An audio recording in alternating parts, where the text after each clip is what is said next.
Como seria a vida daqueles que vivessem sob um Deus-Estado de verdade? Seria um paraíso ou um inferno completo? Este é o Visão Libertária, sua fonte de informações descentralizadas e distribuídas. Esse artigo foi sugerido e escrito por Giuseppe, revisado por JJ Liber e narrado por Luiz Edilé.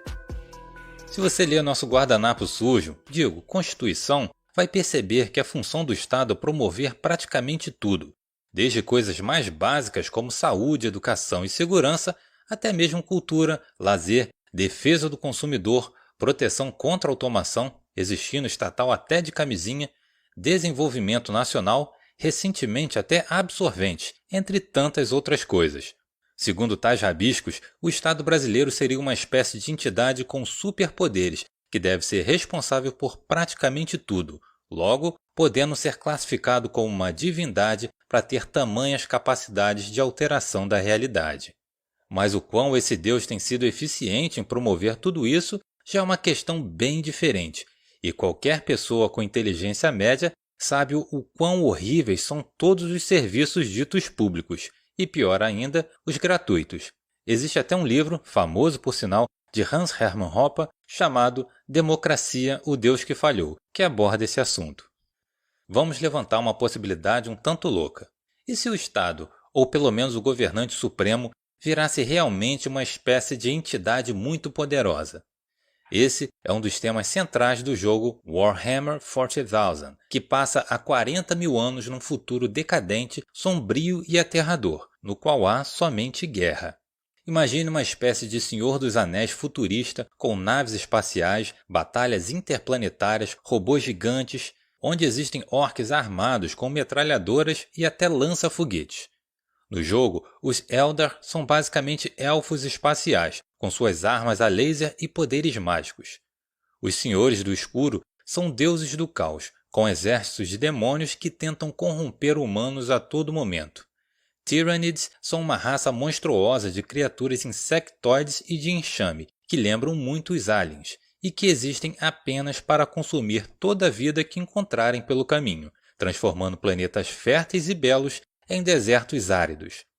Lá existe até uma facção de comunistas espaciais chamada Tau, que luta por um bem maior. E, é claro, não poderia deixar de citar os humanos, que formam um imenso império com centenas de milhares de planetas e com uma população que passa das dezenas de trilhões, formando o Imperium dos Homens.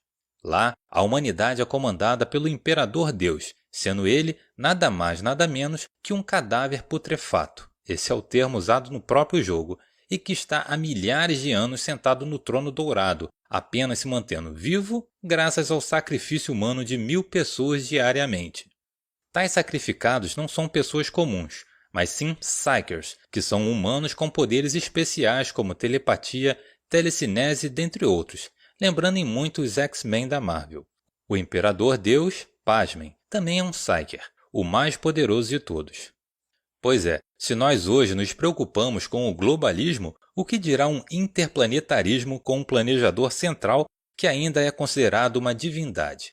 E o que acontece com quem não reconhece tal ser como uma divindade ou questiona sua autoridade? Este pobre infeliz terá que lidar com a Inquisição, que tem como função principal a perseguição a hereges. Populações de planetas inteiros já foram purgados, ou seja, exterminados pela Inquisição por essa achar que a maior parte da população do planeta havia se tornado herege. Qualquer semelhança com pessoas que questionam o processo eleitoral ou que praticaram atos antidemocráticos e estão presos não é mera coincidência. Os soldados mais icônicos do Imperium são os Space Marines, que consistem na tropa de elite do Imperador. Eles são humanos normais que passam por um brutal processo de seleção e treinamento. Os aspirantes são selecionados entre os melhores soldados regulares, crianças que desde a infância foram criadas e treinadas apenas para isso, e às vezes até indivíduos de tribos mais primitivas e bárbaras, mas sempre demonstrando coragem em batalha.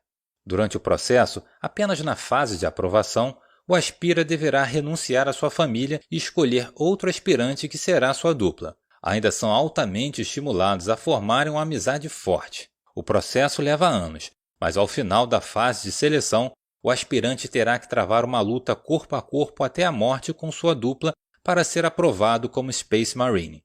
Tudo isso para mostrar o seu nível de submissão e devoção ao Imperador. Feito isso, se inicia outra etapa com um longo processo de alteração genética e corporal, que inclui até a instalação de pulmões e corações extras, para transformá-lo em um super soldado, virando um humano maior, mais forte, mais rápido e mais desprovido de sentimentos e emoções que os demais. O último estágio é quando se instala a carapaça negra direto no esqueleto do Space Marine, onde a sua pesada armadura de cerâmica será aparafusada. Apesar de se passar num futuro tão distante, os humanos possuem grande limitação tecnológica, especialmente em comparação com outras raças, tanto que as armas da maioria da tropa regular, assim como dos Space Marine, ainda são em sua vasta maioria armas de fogo. Existem armas a laser e plasma, mas elas são limitadas, com baixa cadência de tiro e pouco confiáveis. Existe até um provérbio no jogo que diz: esqueça o poder da tecnologia e da ciência, pois há tanto já foi esquecido para nunca ser reaprendido. Já outras raças, como os Necrons, possuem até armas de raios que basicamente desfazem a matéria em si, ou então os Eldar, que têm armas laser como padrão de suas tropas. Tal fato não é à toa. Em certa época do passado, uma inteligência artificial criada para integrar os sistemas de defesa militares de inúmeros planetas se revoltou e atacou os humanos, bem como no estilo Skynet, no filme Exterminador do Futuro. Tal fato iniciou uma longa e custosa guerra, no qual os humanos por fim venceram. Adivinhe qual foi a solução dada pelo Divino Imperador depois disso? A proibição total de qualquer pesquisa ou utilização de sistemas de inteligência artificial, além de qualquer avanço científico que não tenha aval do Estado. A pena pelo descumprimento?